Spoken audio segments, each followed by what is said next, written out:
In our last episode, we heard how this charming prince named Charles wooed a commoner soon-to-be princess, Diana. I'm pretty sure it worked out great for them, right? I'll tell you what, you're wrong about that, Jeff. Then I guess we better do a recap of You're Wrong About's 5-part series on Princess Diana. That's on this episode of So Much Crime, So Little Time.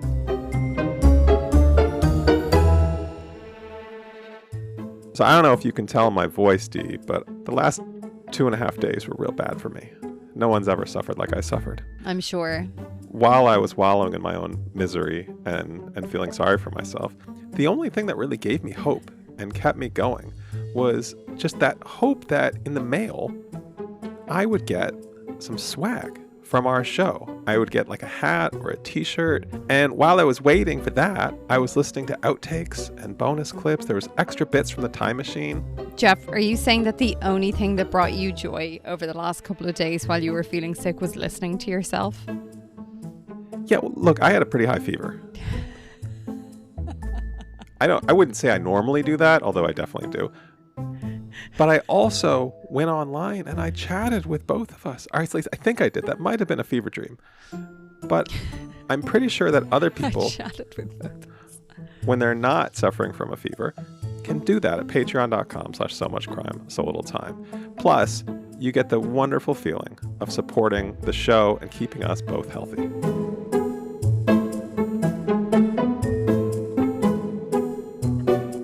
Welcome to So Much Crime, So Little Time. I'm Dee.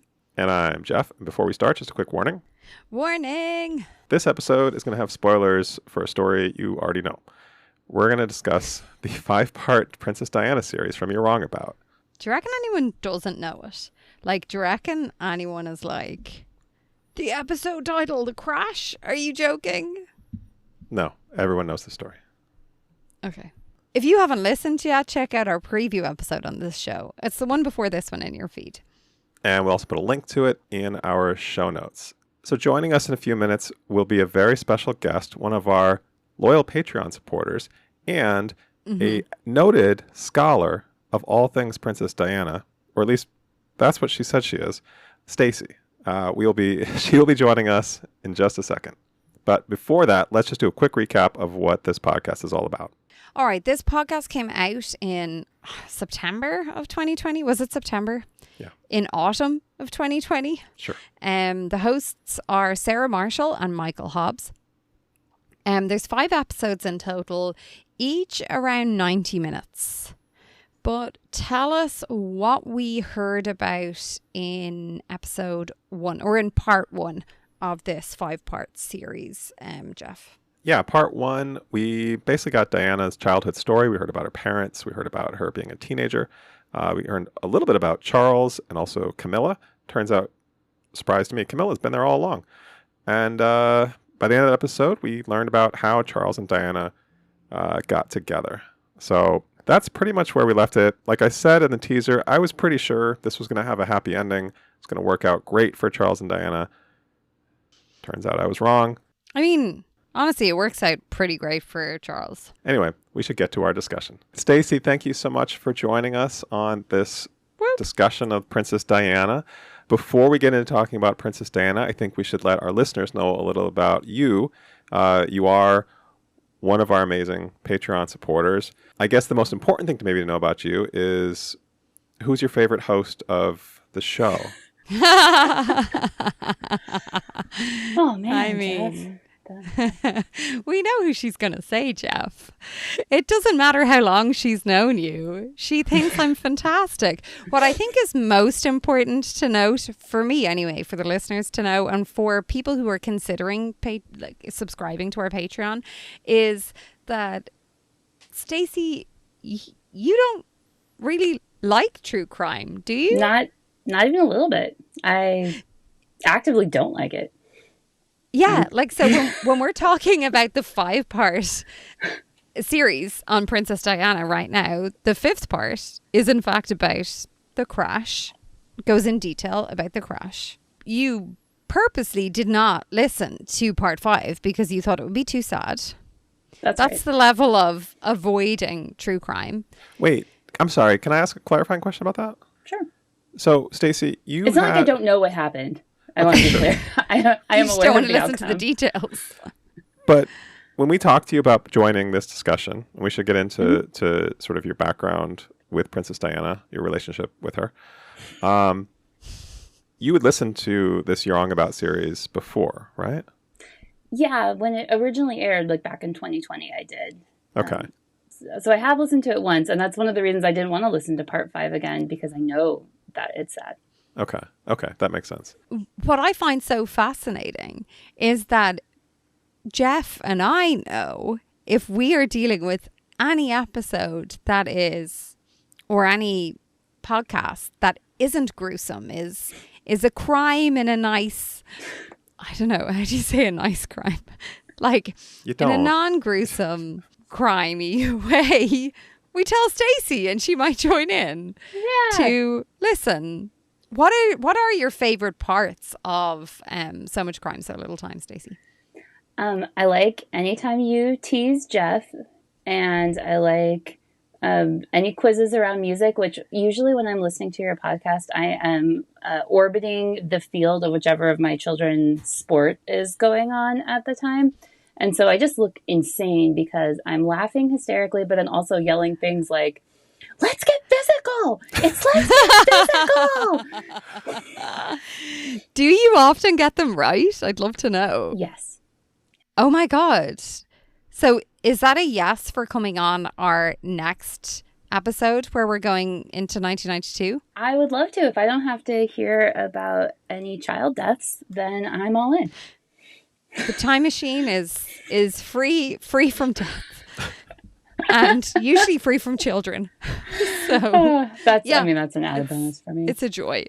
Can I ask, Stacy, before we should talk about Princess Diana. We'll get there.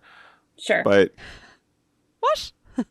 a long time ago, the first true crime podcast I ever listened to was Serial season 1, which I remember talking about with you at the time. Do you remember that? Oh yeah, that was an obsession. It would be like if you saw someone who hadn't listened yet, like you wouldn't even greet the person. You'd be like, "Don't talk to me about today's episode. I haven't listened."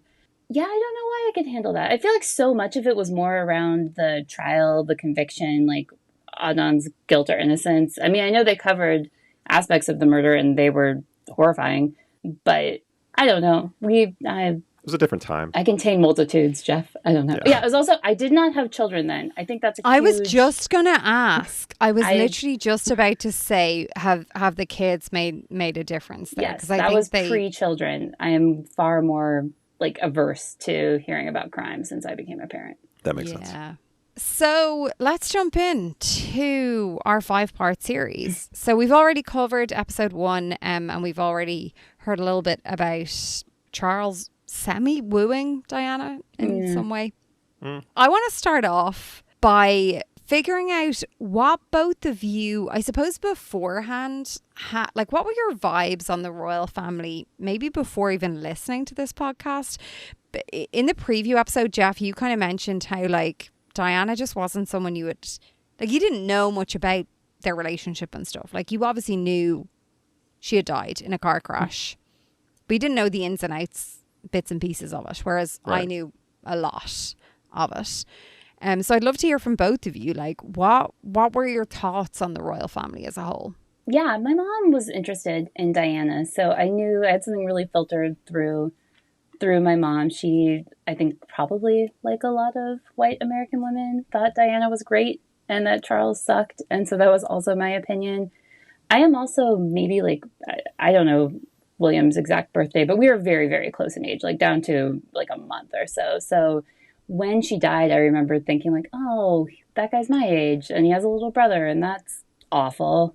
I definitely didn't know, like a lot of what I know actually comes from this podcast series, but I was fully team Diana and I couldn't have told you why. Did you watch The Crown? I tried, but I got bored. Interesting. Do you remember what season you got bored at? Or like I got bored at the part about Elizabeth. Okay, like real early on. Okay. Yeah, real early. Okay. Wait, T, did you watch all of it? Me? Yeah.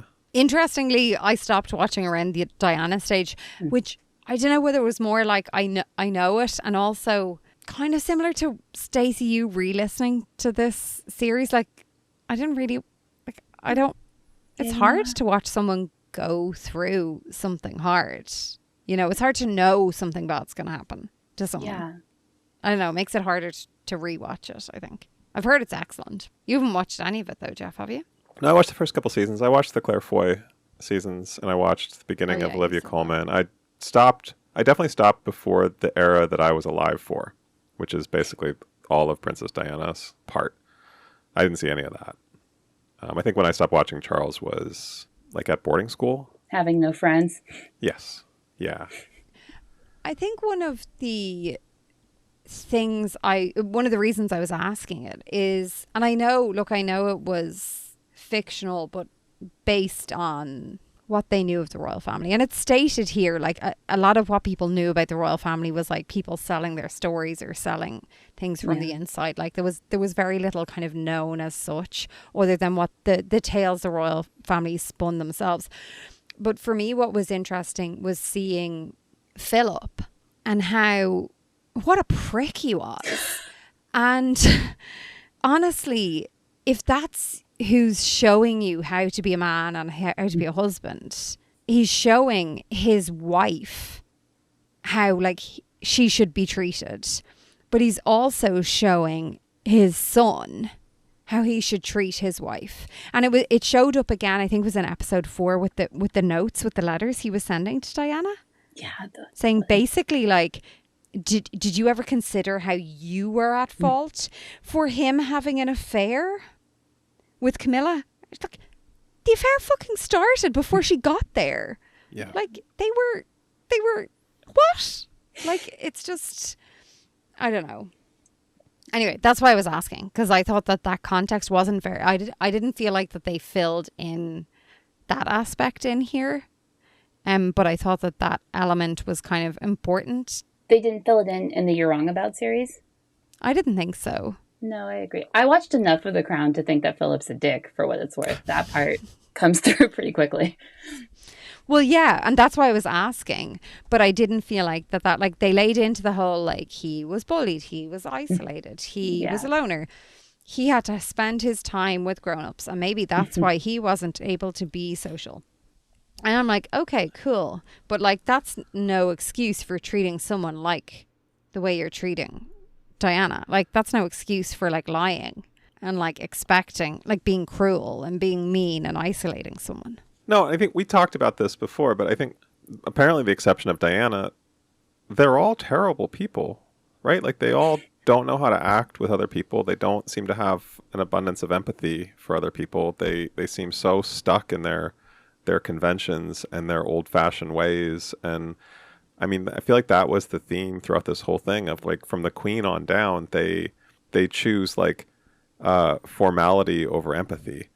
And like, Diana stood out, it's seemingly because she was the opposite of that. Like, how many times did they say that she was like hanging out with the kitchen staff or like making friends with, you know, just like the common folk, and not like to get anything from it, just because she seemed to genuinely like talking to real people, and getting a break from the stiff royals.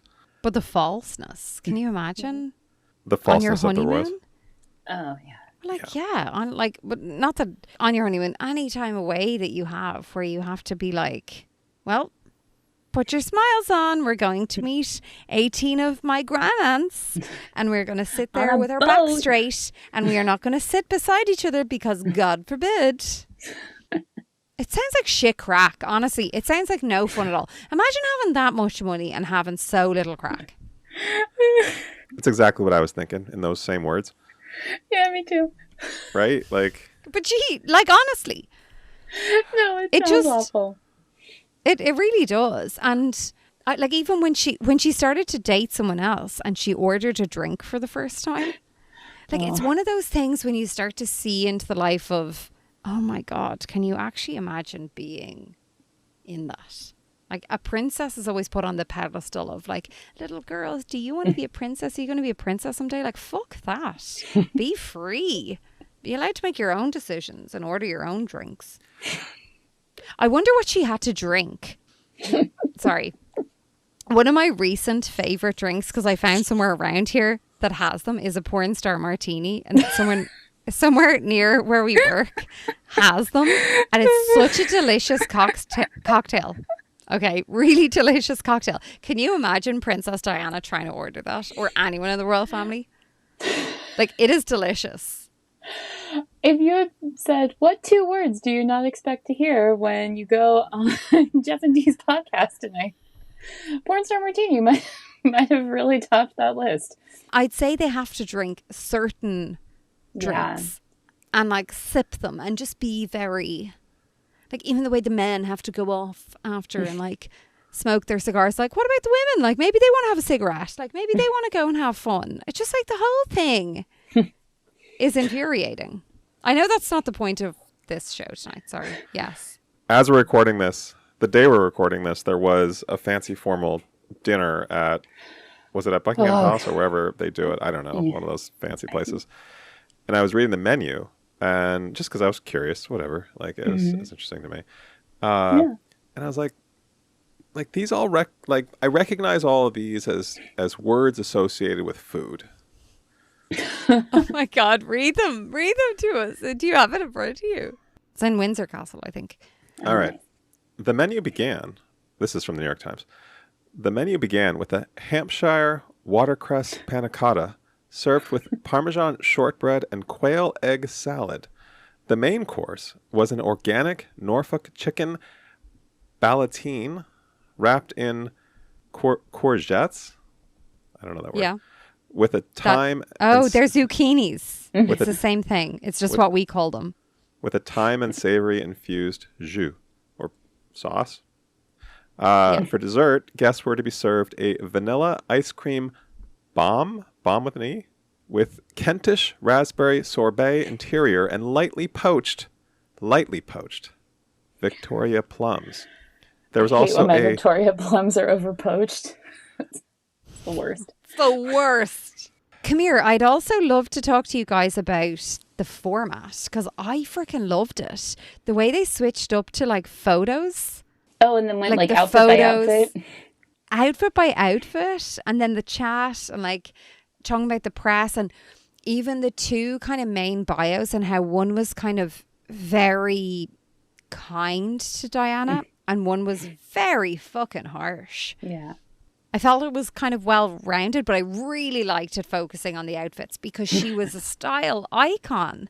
So it was kind of bringing in her, because there was so many, I suppose as well, it's bringing in maybe the reason a lot of people say that she was killed, which was the press. Yeah. Like keeping that up forefront by focusing on the photos. So I'd love to know what you guys thought about like the entire format of the podcast. I think Sarah said outfit by outfit history is my favorite kind of history. And I don't know if I necessarily agree, but I appreciated that as a concept. And if you've ever, and Jeff, I'm sorry if this is not useful to you, but like if you've ever gone to, you know, like any sort of fashion exhibit at a history museum, seeing, I feel like sometimes fashion can be dismissed as kind of frivolous and trivial, but there really is, like, there's communication behind it, there's messaging and positioning.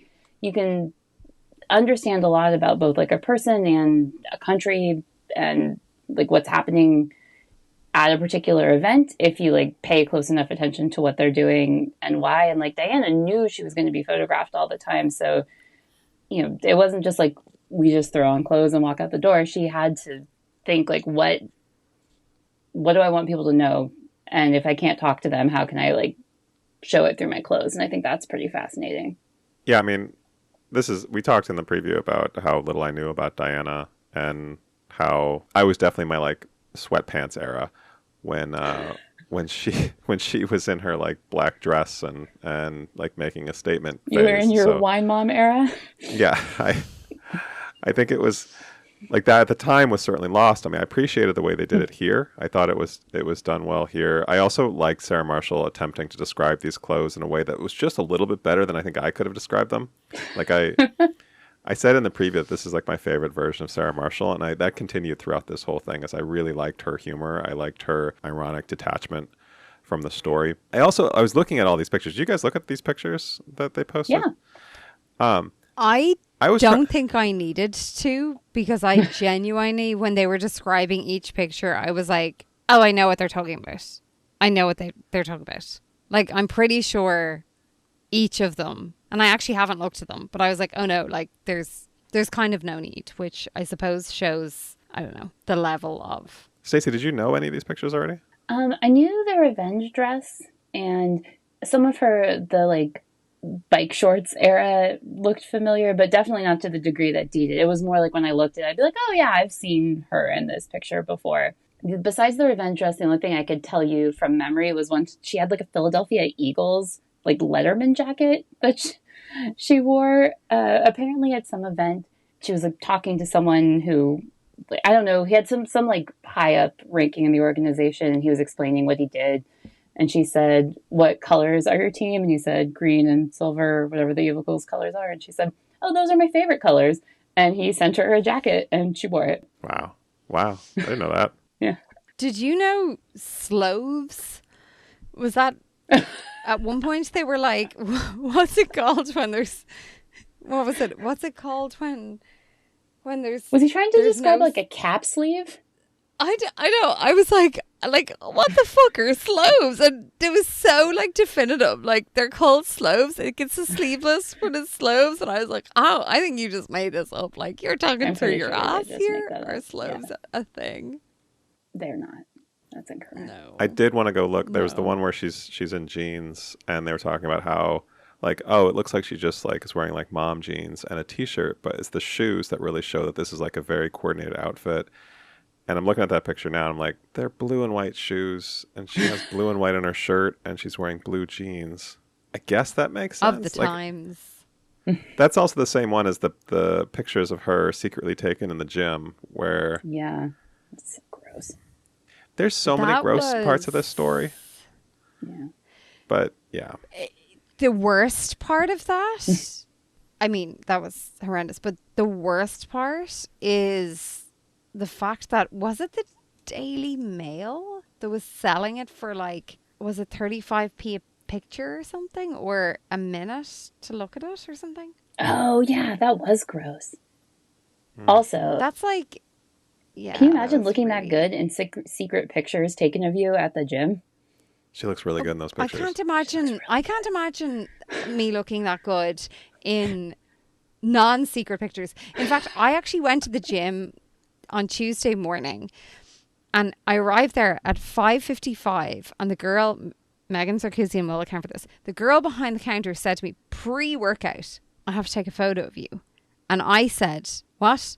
And she's like, I have to take a photo of you if you don't mind. And I was like, are you kidding me, basically? And Megan said, it's better now than after. And I was like, at least after I have a fucking excuse. I don't think I said fucking at that time. That's the tequila talking. And so I went for my pre-workout photo. We should talk about Jeff's the crash. keeping us. This is what happens. Yeah. Jeff keeps us on track. So I know Stacey didn't re-listen to this, but you're familiar with what happened in the end. Yeah. I can still remember being upset that the TV show I was watching in 1997 was interrupted by a news report that I was like, what? Princess Diana? Oh, okay. Never mind. That's very sad. But I was like initially real pissed because I was watching whatever. Do you remember what show it was? I mean, so it was 1997. I think I was 15. I don't know, like Dawson's Creek, maybe. Okay. I was going to ask, was it Blossom? Possibly Blossom. Blossom? I think it was like, did you have a I think hat it was like similar deep in to my Blossom? WB. I did. My Did friend you? threw a birthday party where we all wore Blossom hats. Oh Wow. my God, do you have photos? I need to see that. Probably. I'll see if my parents do. That's amazing. So I remember this happening. I remember more of it at listening to this episode. Like I was definitely like cognizant of this. I mean, it was a fairly big news It's a big story. deal. Yeah. Yeah. But I also remember like my perceptions of Princess Diana at the time were, in hindsight, deeply misogynistic and biased on kind of the world that I was living in. And I feel like my perception was, oh, like she's sort of the disgraced former princess, and Charles is sort of the noble royal who, finally gets to be eventually with Camilla, who is his, long since. Where was where was that coming from? Just in like men's society, I think, is where I lived. We get Jeff indoctrinated was on in 4chan a lot at the time. clubs with cigars. Were you in an all boys? You weren't in an all boys school though, were you? No, you'd think so, but yeah, no, but I feel Catholic? like that. No, because you changed from Catholic school. Not Because we by had then. this conversation Yeah. before on a different. I can't remember what episode it was on. I remember us having that conversation, but wow. But I think it's remarkable Interesting. in hindsight, like how little empathy I maybe had for her at the time. But through listening to this, it's like, oh, like there's nothing but empathy for her. Like she was out there trying to do good things, and yeah, like she had her flaws and she had her problems. But compared to Charles and compared to Camilla and compared to the paparazzi, I feel like, not that anyone's out there defending the paparazzi. I don't know. I didn't know about the story about the drunk bodyguard. He was a bodyguard. He wasn't a driver, right? No, he wasn't a bodyguard. He was the main head of security at the hotel. Okay. Either way, he drank a lot. I'm right there, night. haven't I? Yeah. Yes. I mean, he had 8 whiskeys in him.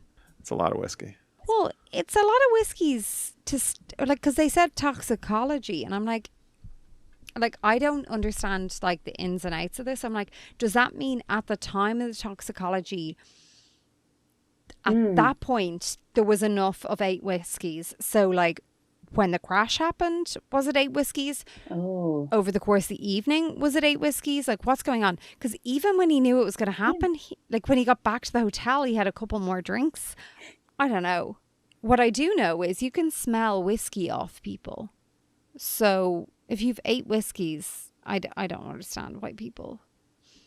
That's too many whiskeys for someone to drive.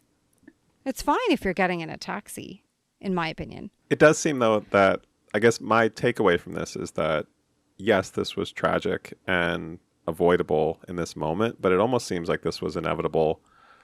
Like something like this was sort of bound to happen because things felt like things were sort of escalating between her and the paparazzi, and they were getting more reckless and emboldened. Was that me? Like, do you guys think that's possible? I mean, it's easy to say now because we know what happened, but yeah, I mean, it really did. And then there was also, I think the episode talks about this. I mean, she was convinced that the royal family was going to kill her in a car accident, right? Yeah, because then she thought that they killed her former boyfriend, the one who died in the motorcycle. So her head of security, maybe, and also, yeah, I think she clearly had an element of paranoia there, and whether understandable, honestly, right? Oh, absolutely. You have your life hijacked when you're 19. I am not suggesting that is not understandable, but what I will say is anyone's increase in paranoia is going to lead them to make decisions that are not sound. And I'm not putting, just to make it very clear, I'm not putting the blame at all for what happened to Diana on her. But I think that, I just think it's like before the incident, she made some wild decisions. She made some shitty decisions. I think what's shit about her death is, if someone was to look back over your 20s, maybe not, maybe both of your halos are just out of shot, but maybe they wouldn't be able to find a terrible time that you said something terrible or acted in a real poor way. But I feel like part of this podcast that I suppose I understood why they brought it up, but like she was under so much scrutiny, as you said, Stacy. She got married at 19 into a situation where she was under a microscope. She had no emotional support. She was completely isolated, and yet when she's trying to get out and she's paranoid, they're like, her decisions, like the way she acted towards Tiggy, the nanny, was really bad. Like that's not okay to put out there that she was pregnant and lost a baby and that the pregnancy, like that it was Charles's baby, and then go up to Tiggy in the middle of a party and say sorry to hear about the baby, and Tiggy to get upset. Like there was obviously some form of truth in that situation, I presume. Yeah, or she was just like, my God, the Princess of Wales hates me. This is a nightmare, and ran away crying. Yeah. Yeah. But like, that's just mean. Oh, yeah. Because you're weaponizing your power in that situation, and that is just mean. Do you think so? Like, this podcast made me, I guess, have a lot more empathy for Princess Diana than I had, and probably should have had all along, but just didn't for whatever reason. It also, I think, made me kind of respect and admire Meghan Markle a lot more for kind of how she managed to marry into this family. First of all, I don't know why anyone would marry into this family knowing their history, but she did. But she seemed to sort of marry in but getting out. But I also, like, I was thinking back about how much sort of scrutiny she's been under since she joined this family. And I'm like, things have changed, right? But like, have they? Is it different now? No. Name one reason they have changed. I mean, it's got to be worse for her, right? Because of all the racism. Like, I understand. And also social media. Sure. Yeah, like, is it worse now? It's probably worse now. Everything else is worse now, right? I mean, what's worse is, what I would say, my opinion at least, about the royal family right now is they're stuck back in the same situation that they were in when it was Charles and Diana. So their formalities and their thought on everything is still there. But we have social media. And then you are bringing in someone of a different race. And actually race is mentioned here, and religion, with your man. Dodi? Dodi. Yeah. Oh, because he's Muslim? Yeah. Yeah. So that's all the same. Yeah, it's worse. I guess it's worse. It's worse. So, Jeff, you brought up Meghan Markle. I wanted to bring up a Diana figure before Diana even existed. If I can tell you a little bit about the Empress Elizabeth of Austria. Oh, yeah. So when I lived in Germany for a year after I finished college, and I visited Vienna, and I went to this museum, and everyone kept telling me, like, oh, you have to learn about Sisi. She's Austria's Princess Diana, but like a century earlier. And I was like, fine. A century earlier, like 1800s. Yes. She was born December 24th, 1837 in Munich. Oh, wow. Okay. And there are so many similarities. It's real creepy. So she ends up marrying Emperor Franz Joseph I of Austria when she is 13. Or sorry, she is 15. He's 23. So similar age difference to Charles and Diana, even down to, although not like creepier because she's so young, but even down to like he was actually interested in her older sister first, just like Charles had like ties to Diana's older sister. Like they get married, it's really like touted as this great fairy tale romance, the beautiful, like young princess. And quickly, and so first, like everyone loves her because she's pretty, she's got the great hair and outfits, and very, very similar to Diana. She's like known for being like a fun, independent spirit and having really great personal style. But then quickly you learn as she's learning like the reality of royal life, just fucking hates it. Like she's in her diaries talks about like they force you to marry when you're young because you don't understand what you're doing. And she has a bunch of kids, but she initially like wants to be like around them, but that's not really how they do it. And so eventually she just learns to be detached from her children, which I know isn't exactly what happened with Diana, but they talk about in the divorce how she only ends up getting them like every other weekend and half the school holidays, I think. So there's a little bit of that like distancing from the child. And then the really crazy thing is that she is murdered in Vienna by like an Italian anarchist in 1899. So I know I'm not getting on the conspiracy train and saying Diana was murdered, but meets a tragic end in a sort of like public and violent way. Wow. I don't know that story at all. Whoa. Dee, did you know that story? If you want to know more, it's actually a Netflix series right now. It's called The Empress. This is not SpawnCon, but Netflix, hit me up. Hashtag ad. Yeah. Add me up. Yeah, so if you're curious, you could watch that. After I visited Vienna, I got really interested in her and like read up about her and I watched some like German movie that was, a fictional movie, or maybe not obviously, but can't really have a documentary about someone who's been dead for 100 years.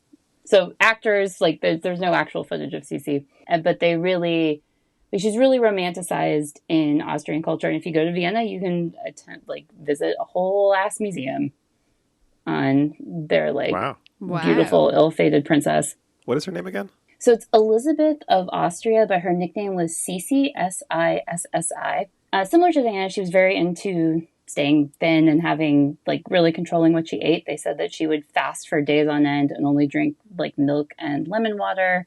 And she would wear her hair in really big, elaborate, uncomfortable updos because she wanted to curate a signature look. And so, yeah, lots of parallels, including really sad ones. That's fascinating. God, the parallels. Yeah. Is it just what happened? Is that just what royalty does? They find a pretty young woman who doesn't know any better and ruin her? What's interesting about it to me is more the spin of... So for Elizabeth and for Diana, I know Diana was rich. Mm-hmm. So she was wealthy. I don't know about Elizabeth. Was she wealthy? Yeah. Her sister was initially being presented to the emperor as a very eligible marriage candidate, and then he was like, "Oh no, I like the younger one better." Sure. Oh my God. So what's interesting to me is more of the Disney spin on this, which is let's just stop at marriage. Yeah.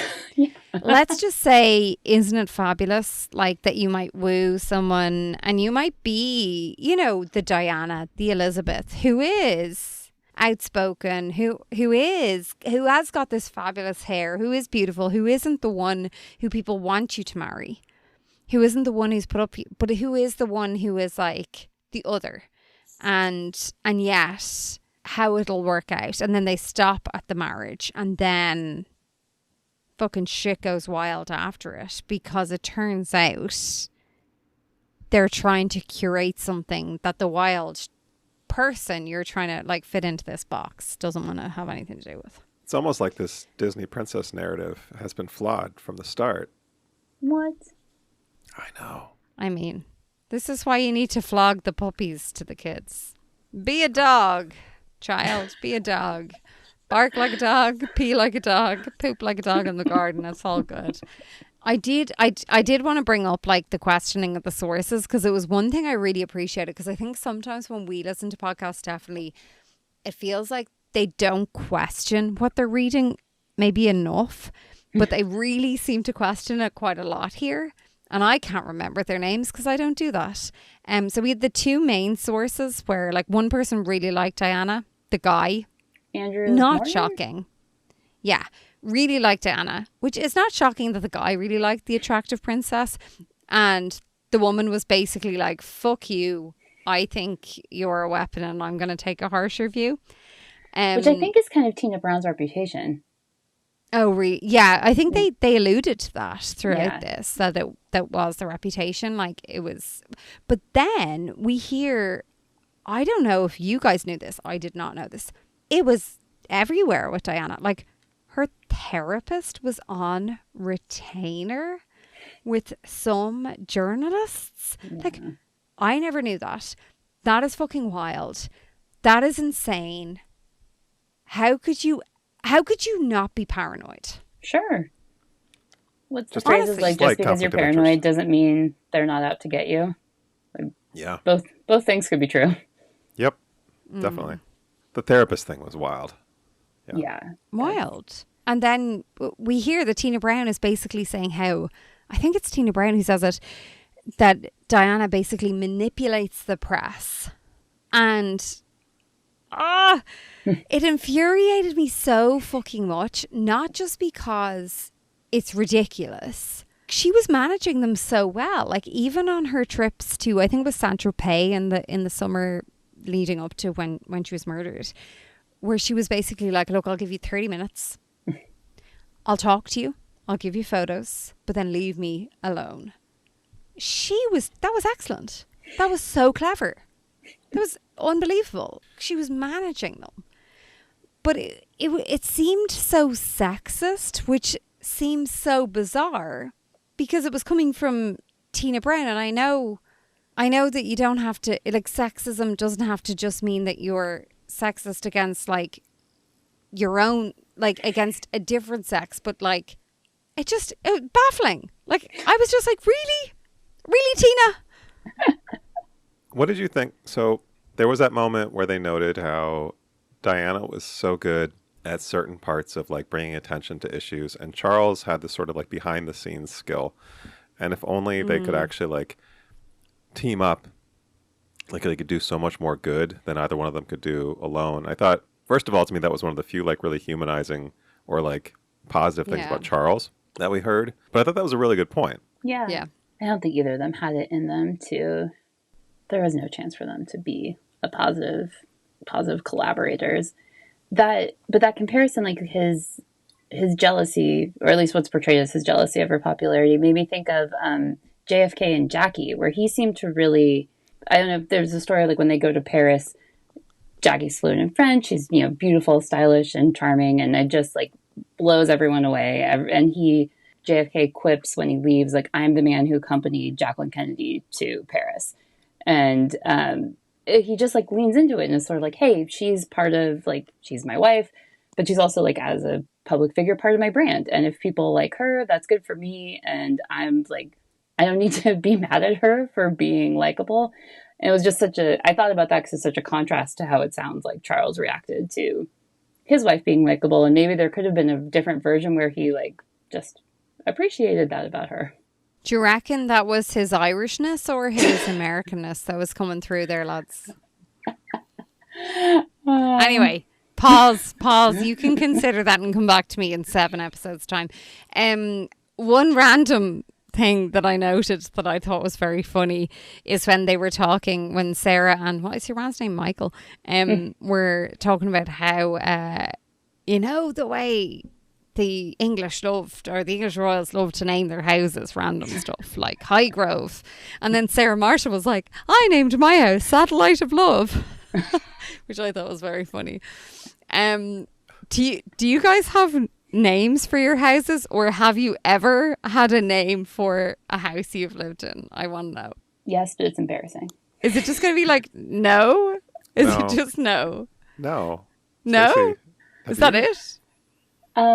So yes, but it's embarrassing. And I also want the other caveat is I did not choose it. So when I was a senior in college, I moved into a house that I think there were 9 of us living there. Like there was like a triple bedroom, and then every other bedroom had 2 people. And I went to a university that had like a student community. So I think big groups of students have been living in this house for I don't know how long, but many, many years. And the house was called the Love Shack, which is trite and dumb. But yes, I did live in a house with a name. Did it have a tin roof? It did not. Was it rusted? Did you get a new mattress? I probably should have. Oh my God, Stacy! I knew. No. I didn't get a new, like, I don't know, I was 21. I wasn't thinking. The price was good. Yeah. It was in Santa Barbara. Had a view of the beach. Never going to afford that again in my life. Oh, that does sound nice. No, absolutely. Yeah. But also. Yeah, it was called the Love Shack. I'm sorry. I know. I mean, the Santa Barbara part makes it a lot nicer. Thank you. Mattress topper, maybe? Just anything to keep you away, whatever. It was 25 years ago, man. That ship has sailed. They didn't. Okay. So I usually ask the question of if you'd recommend this to a friend. Stacy, maybe we start with you. Would you recommend other people listen to this podcast? This specific series, I think you have to have some degree of interest in Princess Diana or like royal family in general. It's a commitment. I love You're Wrong About as a concept. Are there other parts, like episodes or series from You're Wrong About that you would recommend? So their other quarantine book series that I really loved was on the Jessica Simpson memoir. And Mike reads it and relays it to Sarah, and it's very fun. Okay. All right. I didn't think of myself as someone who cared about Jessica Simpson. Again, it was 2020. I was just ingesting whatever content was available to me at the time. But I found, sort of like with Diana, I found myself like really like sympathizing and identifying with her in a way I never imagined I would. Okay. All right. Dee, would you recommend this? Well, I kind of want to turn it back to you for a second because, Jeff, one thing that Stacy said was, like, I think you have to go in with an interest or a knowledge of Diana. And, like, you cared nor had much of an interest in Diana when we started this. And also didn't necessarily love when we heard, you know, the You're Wrong About episode or a couple of episodes we heard about when we covered it in the summer series about Matthew Shepard. So, like, what's your take on it? I thought it was great. I would say I aggressively am uninterested in the royal family. Like, I go out of my way to not think about them. Or and learn yet about you them. thought this was great? So, for two reasons. One, I thought it was really fun. Like, I thought Sarah Marshall and Michael Hobbes did a great job. We talked about this in the preview, and I thought this continued throughout. We're just having this like balance of these two very different source books. I thought it was both well researched, but also like gave a lot of opportunity to keep it like a very dark story, have some levity. And they told it in a way that made it compelling. Like I found myself having a ton of empathy for Diana, a person that I really didn't care at all about for my entire life. But now I have a very positive association with her. So, yeah, I thought this was really well done. I'll keep coming back to this. Like, there's a version of Sarah Marshall that really bugs me, and there's a version of Sarah Marshall that I really, really like. And I've listened to a lot of her podcasts. She has several different podcasts, and this is like peak Sarah Marshall for me. Yeah, I loved it now, but I came in with, and that's why I wanted to talk to hear your opinion first before mine, Jeff. Like, I knew a lot about Diana, knew a lot about the royal family, but also had an interest in listening to this podcast. I thought it was great. I thought it was so interesting. I personally thought it was like a very, very well done in that it would bring in people who didn't already have either an interest or any knowledge. And that's why I wanted to hear from you before maybe I spoke. One thing I think to note is how much empathy, how much more empathy than I thought I had, which may not be very much, but more than I thought I had for the like of Camilla and Charles. I did feel throughout this 5-part series, like, yeah, Charles is a prick, but like he also was like, he was curated to be that way. And I feel like the same with Camilla. And like even the empathy I felt with, and I know we didn't discuss it and I don't want to, but that recording of the two of them discussing the tampon tape. I just am mortified that like what you that is his version of sex talk. I think anyone's version of sex talk is gross. I think it's so embarrassing. But that particular version is weird. The connection, it's so odd. It was bizarre. It's gross. It's awful. I don't understand it. It made me feel so many things, so many versions of gross and embarrassed. You know, when you're just mortified for someone. Yeah, there's a lot of secondhand embarrassment in that moment. That cringe. If that's the only reason I felt empathy for him, it's pretty high. And for both of them, like, he's the king.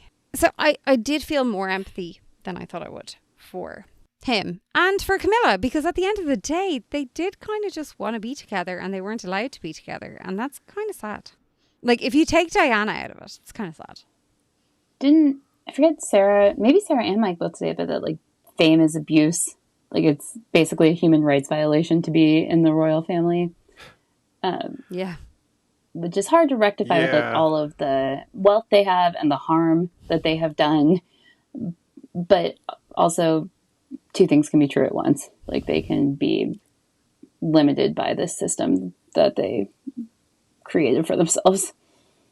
Yeah, and it's like you feel it, and then you hear the version of Camilla apparently hearing Diana's interview and how Diana basically said she was like harming herself and how like she felt like she couldn't go anywhere and she's being so vulnerable, which is not something a royal like should do or whatever. And Camilla's basically like she needs to be locked up. And then you're like, you know what, Camilla? Go fuck yourself. Let's end on beans on toast. So I love carbs, and I love carbs on carbs. I don't understand beans on toast. Me neither. I don't like beans. When I say beans, I mean like beans on toast is baked beans. Yeah. Yeah. Beans are fine. It's never the thing I'm most excited about on a plate. Have you ever had Heinz beans in a microwave with like on toast with like melted feta cheese going through it? No. That sounds good. We're and hot sauce on D. top. It's real good. Oh no, this is in Ireland. I learned about this in Ireland. This is good. You're a teacher. You've got 25 minutes. Fucking get something that will get you through the day. Stacey, thank you so much for joining us. We really appreciate it. Thank you so much for having me. It was so lovely. Fun. Okay. And yeah, just keep telling me when you have episodes that don't involve murder. Oh my God. You're a joy. You're a joy to have on, Stacey. Oh, it is a joy to be here. I've been looking forward to this ever since Jeff first like threw that idea out. I was like, oh my God, am I a princess?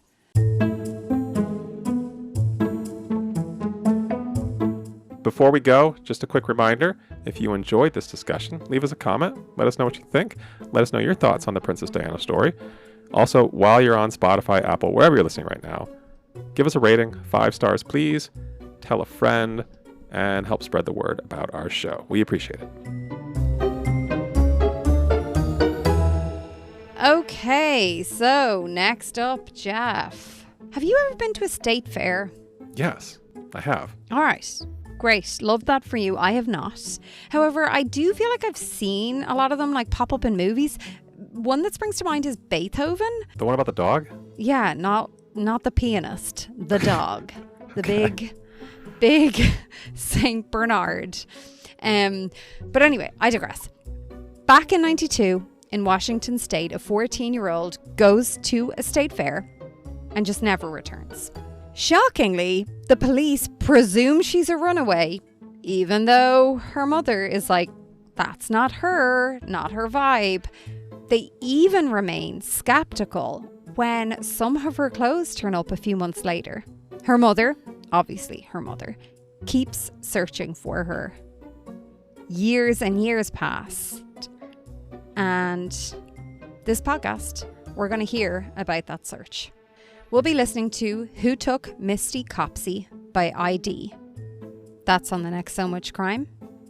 So Little Time.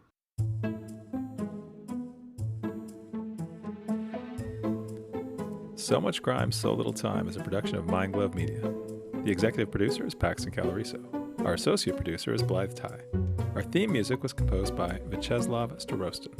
If you haven't done it yet, please subscribe to this show on your podcast app. And don't forget to give us a 5-star rating and a review. Even better, tell your friends. To join the discussion, look for us on social media. Check out the show notes for all the links. Thanks for listening.